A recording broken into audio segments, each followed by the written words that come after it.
USFL champions of 2023, your Birmingham Stallions. Your head coach is Skip Holtz, son, I believe, of Lou Holtz, correct? I actually don't know, but that would make a lot of sense. I'm 95% sure Skip Holtz is the son of Lou Holtz. He's returning as the head coach of the Stallions. He's former Louisiana Tech head coach. They had a little run there where they were ranked 24, 25 there, but we saw him year after year make the AP top 25. So they have the reigning USFL MVP in Alex McHugh. He signed with the Green Bay Packers and spent the 2023 season as a member of their practice squad. That's a pretty solid quarterback room with Jordan Love up and coming, and just the remnants of Aaron Rodgers. He will not be returning to the roster, though, in the 2024 season because he is signing a futures contract with the Packers. So obviously that tie to the NFL is going to be a little bit more valuable than playing in the USFL. But you do have former Kansas State quarterback, I think he transferred from Nebraska, Adrian Martinez. He's projected as the day one starter. He helped the Wildcats get to a Big 12 title, electric player. He can throw the football. He can run the football, more than 2,800 passing yards and for more than 500 rushing yards with 27 total touchdowns in that season. So he's fun to watch, electric player, could be a great addition to the UFL. But Reese, we're going to get into our pros and cons here. The Birmingham Stallions, I couldn't find many pros for this team other than they're the reigning USFL champs. That's pretty much it. They're in Birmingham, Alabama. I don't know much about Birmingham, Alabama. I know it's the South. I know they love football. They love to say "Roll Tide," I'm sure. So I'm sure they're going to enjoy watching this Birmingham Stallions team. But their uniform colors, they're pretty awful.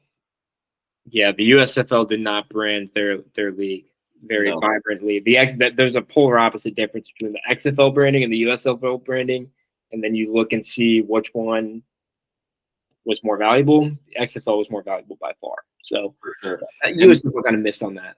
Right. I do have two more pros. It's kind of specific. Going back to Adrian Martinez, he's a dog. I'm excited to watch him play. He's going to be electric in the UFL. But there's also no professional team in Alabama. So there's a gap of football for a pro market. I know the Alabama football market is absolutely huge. Still red. So maybe that's going to attract some Alabamans for these UFL games. But why don't you go ahead and take us away with player personnel? Yeah. Well, first of all, I just want to touch on people might dog us for reviewing their uniform colors, but I'm not even kidding you. That's like half of the decision-making process for a lot of people. It's either who the quarterback is or who has better uniform colors. That's who people are going to root for. So that's a real deal. But yeah, so at the time that we were reviewing this, Adrian Martinez did project as the day one starter or the week one starter for the Stallions, but they just recently picked up Matt Corral, who most recently spent time with the Carolina Panthers. He was a second or third round draft pick from them. He was a very, very highly recruited player. He played in the Elite 11 growing up, and then he went to Ole Miss. He played extremely well there, was in the ballpark of being a Heisman candidate while he was at Ole Miss, was a high draft pick for the Carolina Panthers. That didn't really work out. So now he's jumped on and most recently signed like just last week. So with the Stallions. So that's a pretty massive addition for them. So there will now be competition. Adrian Martinez is still expected to be the day one starter, but we could see potentially a 2-quarterback system there until they figure it out. So that'll actually be pretty fun to watch. So 2 solid quarterbacks on the roster there. And then not really any other quarterback prospects to keep an eye on for the Stallions, but they have 3 all-league players.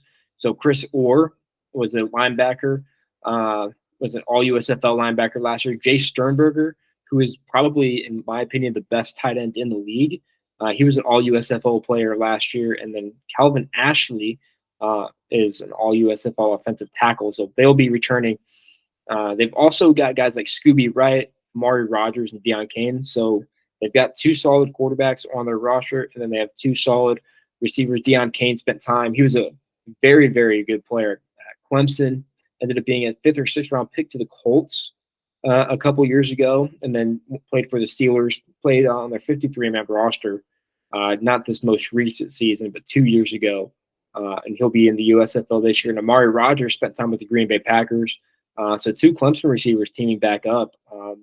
This seems to be probably not the best offensive unit, but between Sternberger, Deion Kane, and Amari Rogers and the quarterback play, they should be a fairly formidable offense.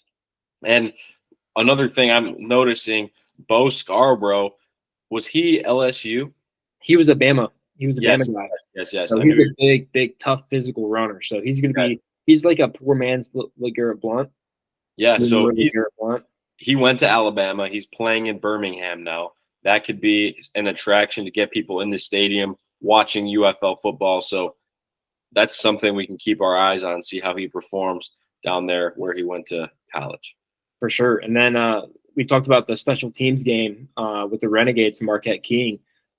They do have one of the better kickers in the league, a massive leg. So Chris Blewett played for the Bears, Commanders, and the Browns in the NFL, and then he spent most recently the last USFL season with the Pittsburgh Maulers. So they got a big leg kicker, and hopefully he can be accurate. But, man, all they have to do is get in field goal range, which will be probably a little bit longer than most teams because Chris Blewett has one of the bigger legs. Obviously, accuracy was a problem. That's kind of why he's in this league. But the range is not going to be a question for Blewett. I love it. I like these highlights of the special teams. It's going to play a big role in these games, especially if kickers aren't as accurate. It's going to be a fun game to watch. But